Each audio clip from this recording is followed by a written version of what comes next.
제 부부는 그 이 레나토 브루니 선생님이셔가지고 제가 이 홈페이지에 갔더니 다 이탈리아 말이라서 일단 안녕 하고 이제 나오기는 했는데요. 이 이 식물과 관련해 가지고 아주 많은 글을 쓰셔서 인기 블로거이시기도 하고 되게 식물계 오피니언 리더 이렇게 평가를 받는 분이시고, 그다음에 이 아까 이제 그 앙코르 선생님께서 설명해 주셨겠지만 정원으로 들어간다 식물학자로서 이게 이제 되게 이 입장이 재미있다라고 당신 스스로 말씀하신 것 같아요. 그리고 제가 한 부분의 가장 큰 핵심은 정원에 이제 꽃이 많이 피고 다양하다. 그래서 거기를 천천히 걷는데 이게 현미경을 들여다보지 않고 이렇게 크게 크게 꽃들의 차이 그런 걸 좀 산책하면서 보고 싶다 이렇게 이제 시작은 하셨습니다.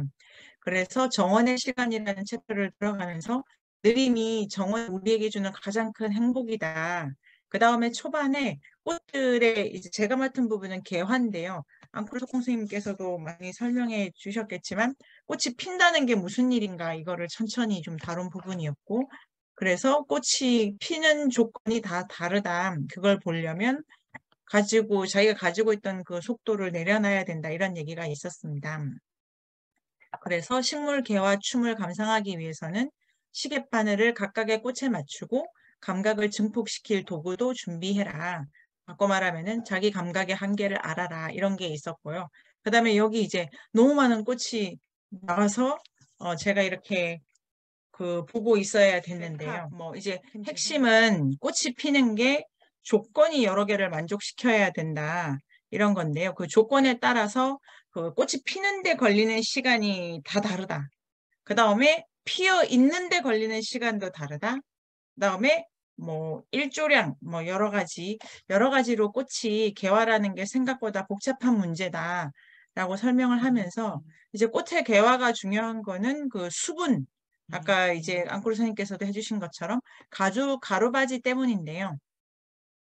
흑매, 충매, 조매는 선생님께서 설명을 해주셨고, 꽃이 개화하려면 온도, 그 다음에 빛의 성질, 밤의 길이나 습도, 이게 이제 다 관련되어야 된다. 이러면서 개화를 설명하고 있었는데요. 개화의 조건으로 이제 일장에서 제일 중요하게 생각한 게 백합이었어요. 백합. 왜 백합이냐를 이렇게, 거기 왜 백합이냐는 설명이 더 자세히 나오진 않았는데, 백합을 중심으로 이제 뭐 튤립 아니면 뭐 국화 이런 종류로 더 많은 걸 설명할 수 있어서 그런 게 아닌가 싶고, 개화를 하려면은 꽃잎이 필요하고 그 다음에 그 꽃자루, 꽃받침 뭐 이런 게 다 작동을 해야 되고 인맥과 세포 다. 근데 핵심은 꽃잎에 달려 있는 문제다. 개화는 다른 어떤 것보다 꽃잎이 중요하다. 그래서 이 핵심은 꽃이 피려면 독자적으로 움직이는 장치는 없고 개화의 그 꽃뿌리 굴곡 변화, 그러니까 다 여기서 이제 굴곡을 뭐 모아주느냐, 펼치느냐, 뭐 꾸불꾸불 하느냐, 그리고 꽃뿌리의 열림은 꽃잎의 형태, 성분에 달려 있다. 이렇게 말하고 있었습니다. 그래서 백합의 레이스 꽃잎이라고 해가지고 백합을 이게 아까 5월 연두 선생님도 재밌게 보신 부분이죠. 백합이 이렇게 끝이 꾸불꾸불 하지 않습니까? 드레스처럼. 전 뜨개질을 안 해봐서 모르지만 코를 늘려가면 끝이 꾸불꾸불해진다 이러던데요.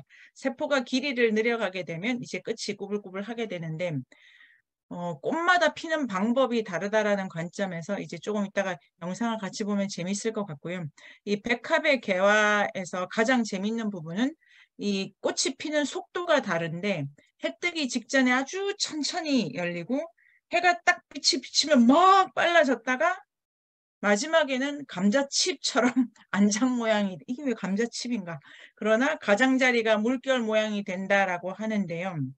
그 오월연두 선생님도 그 아까 말씀해 주신 그 부분이죠. 꽃잎 중에 밖에 세 개가 이렇게 이제 그 1번 단계 속도 조절을 하다가 해가 뜨면 이게 확 열어서 앞이 이렇게 안이 퍼지게 하는데, 튤립은 반대로 안에 있는 꽃잎이 생장 속도를 빨리 해가지고 바깥잎을 밀어내는 방식으로 뜨고, 그 다음에 나팔꽃은 그러니까 한 개의 세트여서 동시에 펼쳐지고 다 다르다 이렇게 말을 하고 있었고요.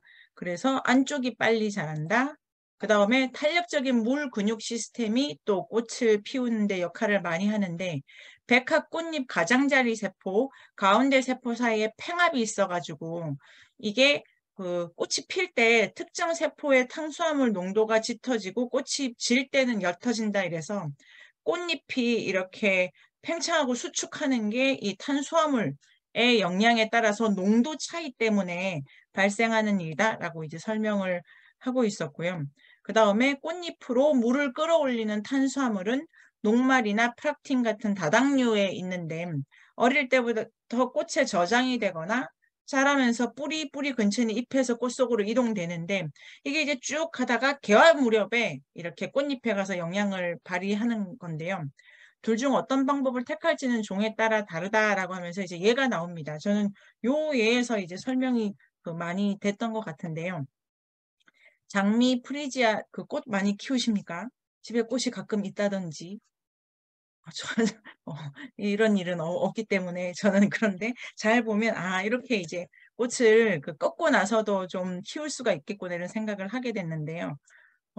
장미 프리지아 글라디올러스는 꽃봉오리에 탄수화물이 이제 저장이 되어 있기 때문에 꽃을 꺾으면 이 탄수화물을 더 가지고 올 수가 없어서 꽃이 꺾고 난 다음에 꽃병에서는 개화가 잘 안 일어나가지고 이러려면 꽃병에 소금이나 설탕을 좀 넣어두면 이 당류를 끌어가지고 꽃을 계속 피울 수 있다.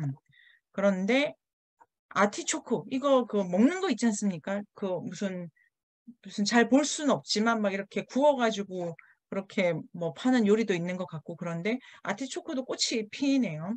그 아티초크라든지 백합, 마가렛, 해바라기, 거베라, 아티초크, 목련은 프락틴이나 전분은 애당초 꽃에 이렇게 그대로 저장이 되어 있기 때문에 줄기가 잘려도 혼자 계속 꽃이 피는 거죠. 꽃병 안에서. 그런 차이가 있었고 국화는 전략이 달라서 재밌었는데요. 뿌리에서 물과 당을 끌어오지 않고 꽃을 피울 때가 되면 다른 걸 시들게 해가지고 걔 영향을 가지고 가서 이제 자기 안에서 막 노화를 시켜가지고 거기서 불필요한 거를 끌어온다 이렇게 설명하고 있었습니다. 그 다음에 이제 삼투압이라고 해서 아까 이 단당류를 가지고 이 농도를 조절해서 꽃잎을 더 팽창시키고 수축시키는 일을 설명을 했고 식물이 이제 꽃이 피는데 가장 중요한 게 그 다음에는 온도다. 그래서 피토크롬이라는 색소를 설명하고 있었는데요. 이 피토크롬은 식물의 단백질 색소 중 하나인데 빛의 유무, 일조시간, 빛의 특성에 따라 생장 반응을 조절한다고 합니다. 생장점 근처에 많이 있고 식물은 피토크롬을 통해 낮과 밤을 인지하는데요. 피토크롬이 요건 제가 그대로 읽어보도록 하겠습니다. 그러니까 이제 빛의 성질이 다른 건데요. 파장 660 나노미터인 밝은 적색빛을 잘 흡수하는 PL 형태가 있고 파장 770 나노미터의 원적외선 빛을 잘 흡수하는 PFR 형태가 피토크롬에 두 개가 있는데 흡수하는 빛의 종류에 따라서 이 피토크롬이 PR에서 PFR로 왔다 갔다 할 수 있는데요. PR의 상태는 안정된 상태여서 PR 형태의 피토크롬이 밝은 적색빛을 흡수하면 재빨리 PFR 형태로 구조를 바꾸게 되는데요. 그러면 원적외선 빛만 흡수하게 되고 이때가 이제 식물의 활성 반응이 일어난다고 해서 구글에 찾아보니까 한 이 피토크롬이 이제 낮에는 이렇게 안정화되어 있는데 빛의 밤을 얼마나 보내느냐에 따라서 이 PFR 형태로 바뀌게 되면서 그때부터 이 빛을 다시 흡수하는 만큼 활성화가 일어난다고 제가 이해를 했는데요. 이 부분은 좀 어려웠습니다. 그래서 식물이 어떻게 온도를 아느냐, 피토크롬이라는 이 성분 때문이다. 그리고 이제 꽃마다 다 다르다. 그래서 개화에 있어서는 밤의 길이가 훨씬 더 중요하다. 빛의 양보다. 일조량의 핵심은 빛의 양이 아니라 밤의 길이다. 이런 설명이 있었는데요. 이 부분도 이해하기가 무척 어려웠습니다. 그래서 개화는 빛의 양, 종류, 빛, 그 다음에 온도, 습도. 그래서 이제 핵심 내용은 인간을 포함한 포유동물의 주기 시스템은 중앙 집중식인데 식물은 분산적이고 자율적이다. 조건에 맞춰서 이 세 가지 요소를 이렇게 조합하고 저렇게 조합하는 모양입니다. 그래서 포인세티아 같은 경우에 이제 겨울 크리스마스 때 이거 많이 보이는데 밤의 길이가 일정씩 그러니까 충분히 있어야 빨간색으로 모양을 바꾼다고 하더라고요. 그래서 유튜브에 찾아보면은 뭐 얘를 빨갛게 만들어 보려고 막 이렇게 밤을 계속 주고 그렇게 했는데 이게 양이 이제 아주 많아야 밤에 양이 많아야 되고 어둠이 그 다음에 크로커스, 튤립, 크로커스, 바람꽃 등은 꽃을 피우고 닫는 온도 차이가 거의 10도 이렇게 되고 튤립은 깜깜해도 기온이 오르면 꽃이 핀다.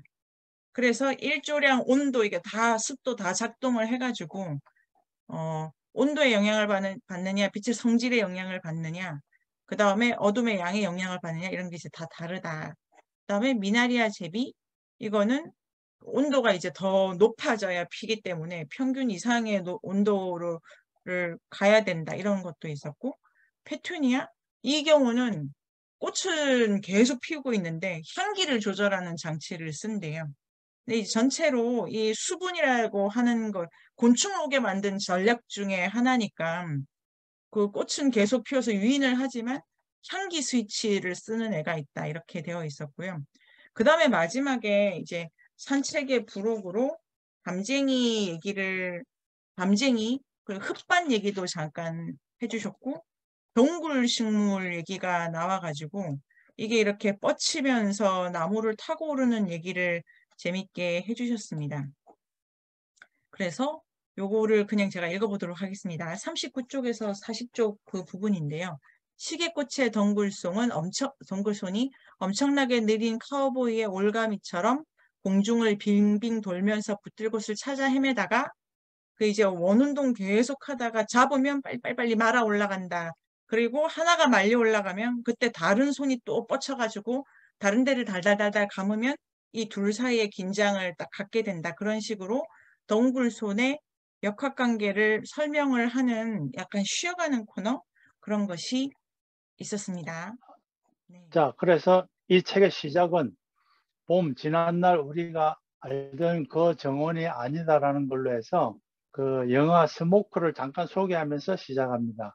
이 영화 스모크라는 영화는 1995년에 만들어졌고, 주인공이 뉴욕 3번가 그리고 7번 에비뉴 사이가 교차하는 곳에서 아침 8시마다 사진을 찍어서 그 4,000장 되는 사진을 쭉 모아놓은 사람에 관한 이야기입니다.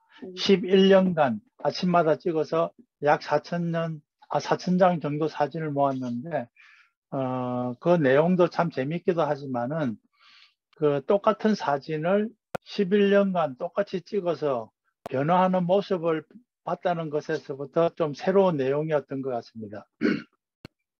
그리고 오늘의 주제도 그 생물 계절학이라고 해서 계절에 따른 어떤 생물의 변화를 똑같은 사진을 매일 똑같이 찍어서 관찰을 해서 그 비교하고 하는 내용을 나오는 내용이라서 아마 이 영화를 소개로 했던 것 같습니다.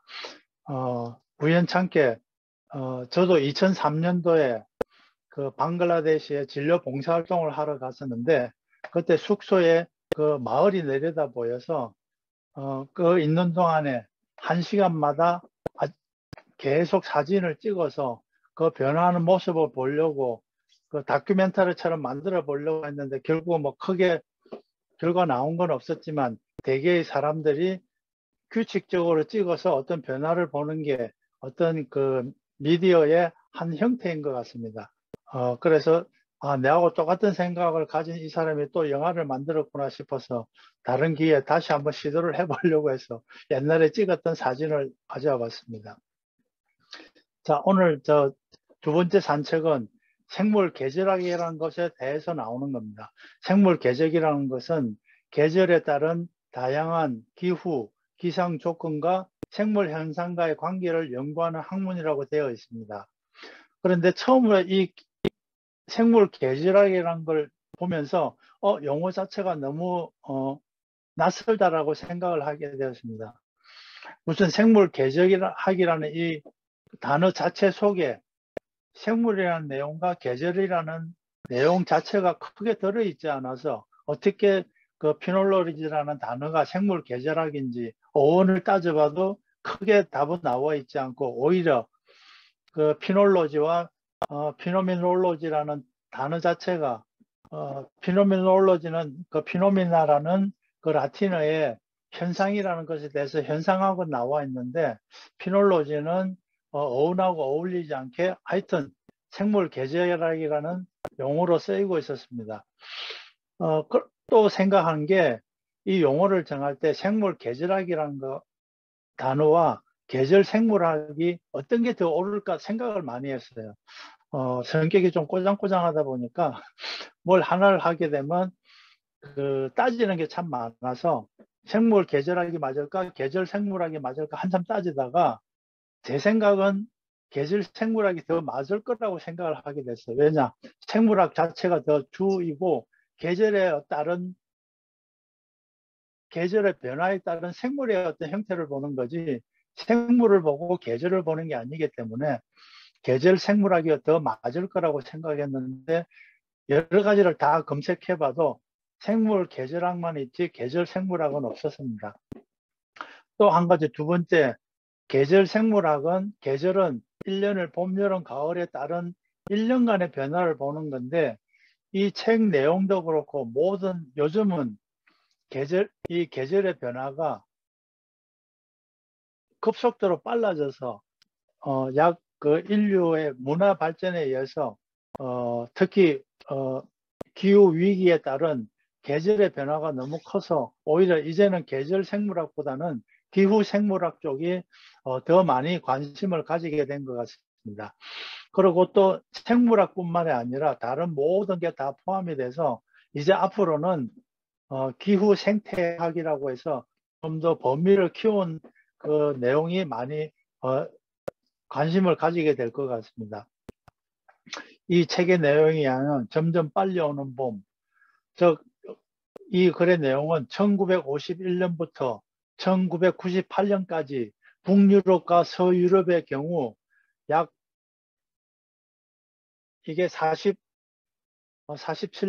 50년 이후 봄이 4주 정도 일찍 찾아오게 되고 동부 유럽에서는 오히려 2주 늦게 봄이 시작되었다. 이 내용은 그 위치에 따라서 계절 차이가 점점 심해진다라고 정리가 될 수 있을 것 같습니다. 즉 열대에서 멀어져서 극지방으로 갈수록 변화 양상이 더 뚜렷했다라고 되어 있습니다.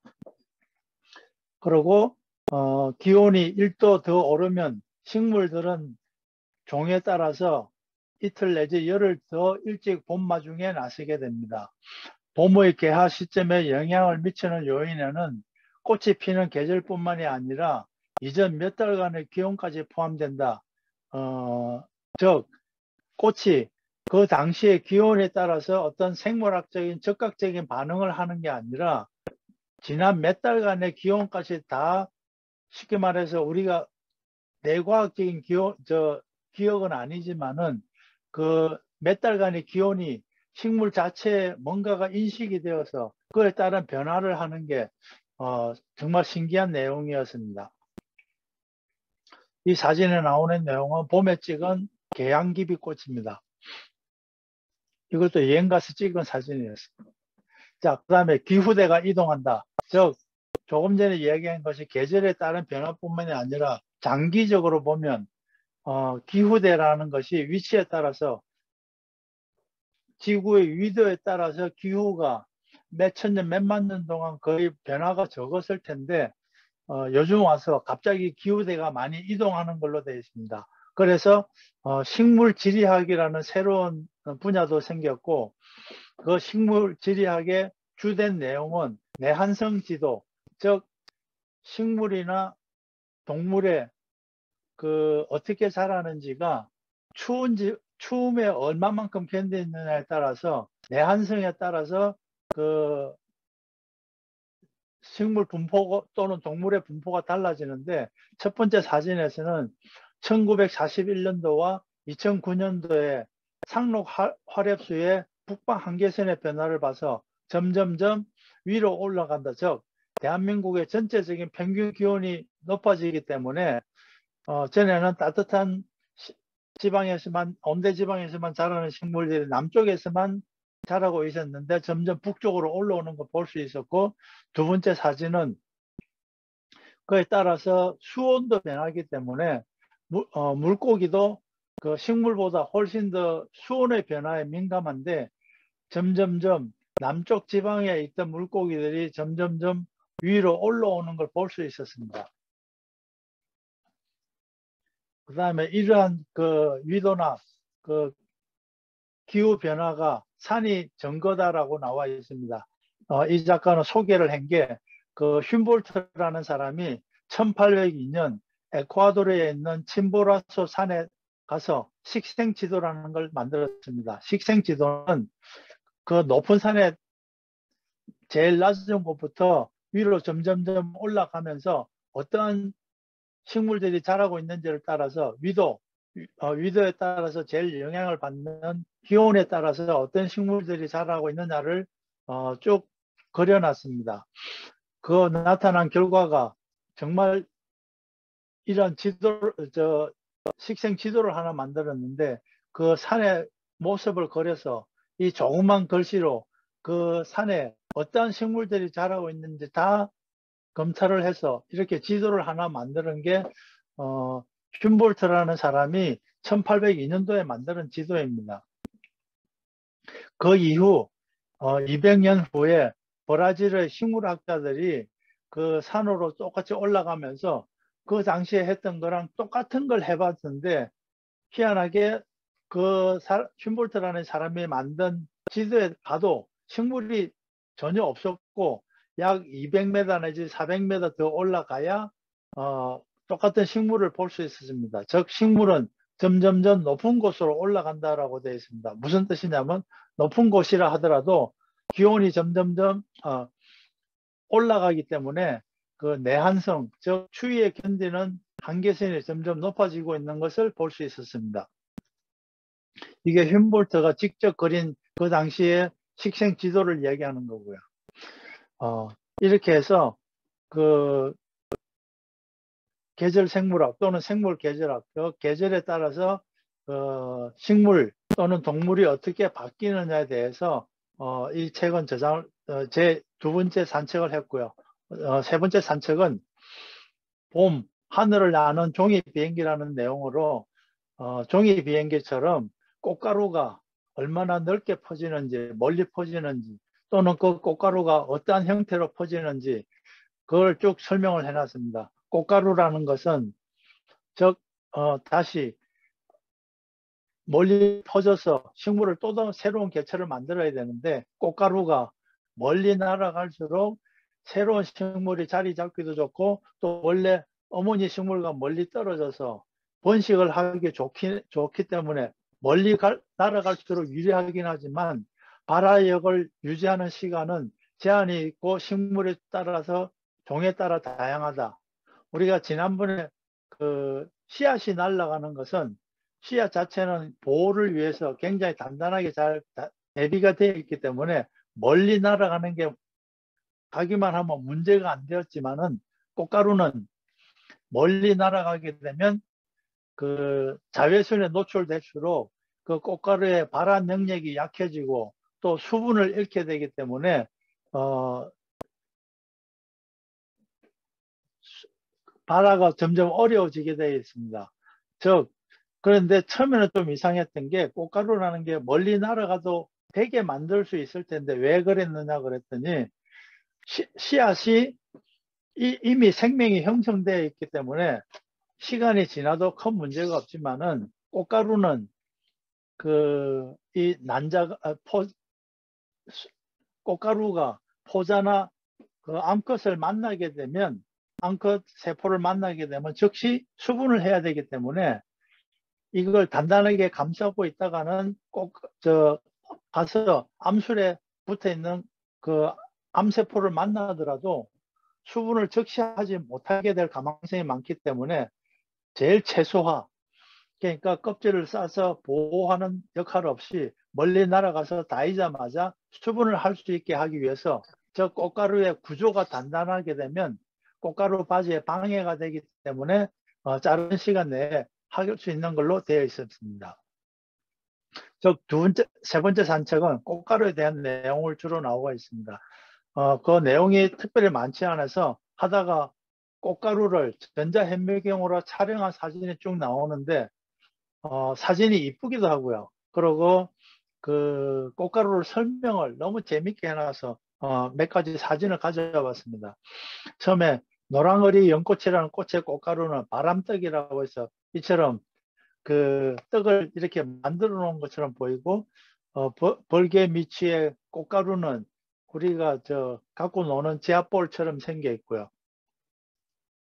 그 다음 또 재밌는 게 채송화의 꽃가루는 파묻혀 있는 곳에서 멀리 탈출하는 모습, 찹쌀 도넛처럼 생긴 개발 선인장, 정말 꽃가루를 촬영해 놓은데도 일부러 어떤 디자인한 그림처럼 이쁜 그림이 꽃가루가 이쁜 모습이었습니다.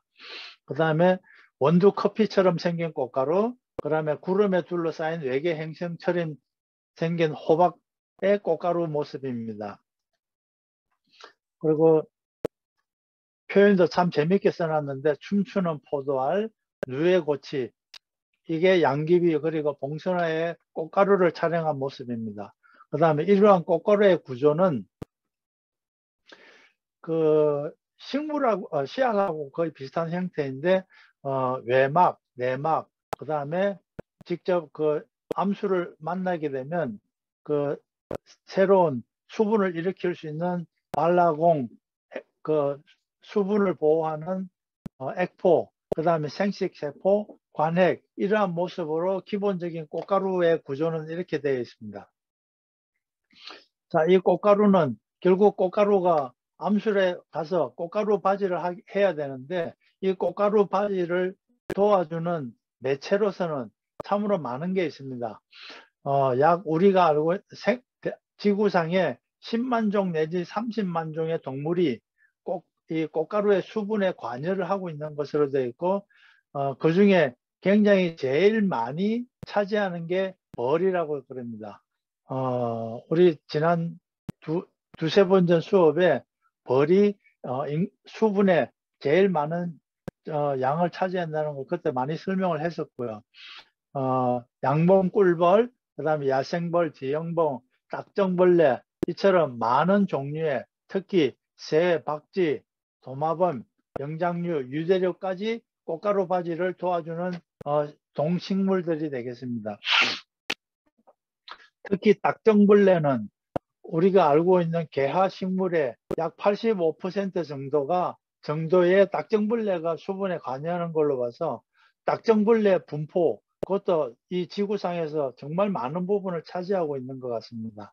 이렇게 동식물에 하지 않고 바람을 통해서 꽃가루 바지를 하는 식물을 풍매화라고 하게 됩니다.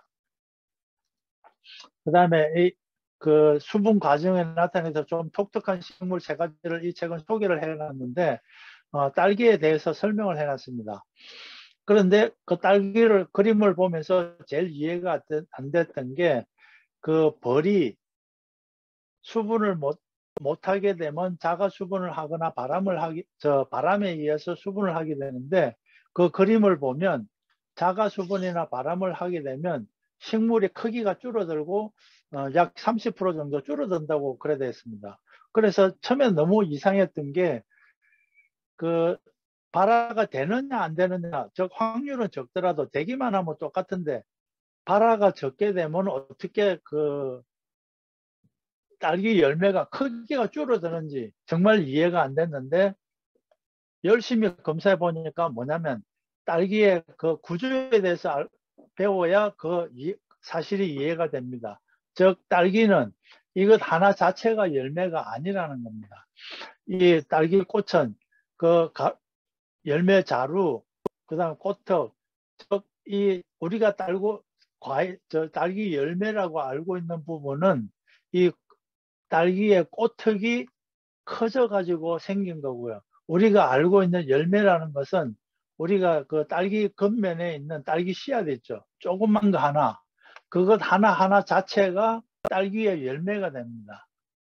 저 식물학적으로는 즉 무슨 뜻이냐면 하나의 딸기, 우리가 먹는 딸기 하나에 씨앗이 1000개가 되느냐 500개 되느냐 이거에 따라서 딸기의 크기가 줄어드는 걸로 되어 있습니다.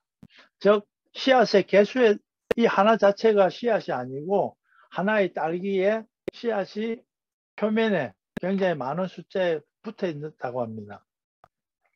그 다음에 수가, 이 수가라는 것은 우리가 알고 있는 씨앗을 이야기하는 건데 그 씨앗 종류 중에 수가라고 붙여진 이름입니다. 이 숫자가 바삭마를 숫자라고 합니다.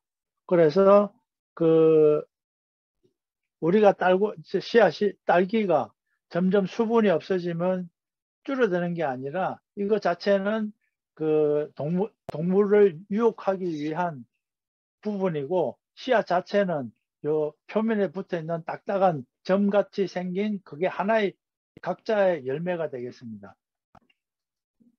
그 다음에 두 번째 그 수분으로서는 동전잎 맥꽃이라고 되어 있고요. 동전잎 맥꽃은 이 글을 쓴 작가가 붙인 이름이고 여기는 조금 그 은행가 맥꽃이라고 해서 맥꽃과의 맥꽃은 종류가 굉장히 많은 상태인데 꽃가루 바지 도우미가 원래는 꽃가루 바지를 하게 되는데 벌이 오지 않으면 달팽이가 꽃잎을 좀 먹긴 하겠지만은 수분을 도와주어서 꽁 대신 닭이라는 표현을 써봤습니다. 그 다음에 또 별난 꽃가루 바지로서는 닭벼슬 나무라는 꽃의 수분 과정인데 이 닭벼슬 나무에 달려있는 꽃이 꽃 중에서 최고로 이쁜 꽃이라고 자타가 공인한다고 합니다. 그래서 이름은 개가나라고 되어 있고요. 예, 이 꽃과 이 나무가 아르헨티나, 참 이번에 월드컵 우승했죠. 아르헨티나의 국목 나라꽃 나라나무가 닭벼슬 나무라고 합니다. 이 닭벼슬 나무는 주로 그 바람이 센 곳에 많이 자라기 때문에 벌이 이 꽃에 거의 그 수분을 하러 날라오기가 힘들기 때문에 그 꽃 나무에 도마뱀이 올라가서 도마뱀 이 피부에 붙어서 수분을 하는 걸로 그렇게 소개를 하였습니다. 이렇게 해서 두 번째 산책과 세 번째 산책, 즉 계절 생물학과 그 꽃가루에 대해서 설명을 드렸습니다. 이상입니다. 네이버 검색창에 인문공간 세종을 검색하세요.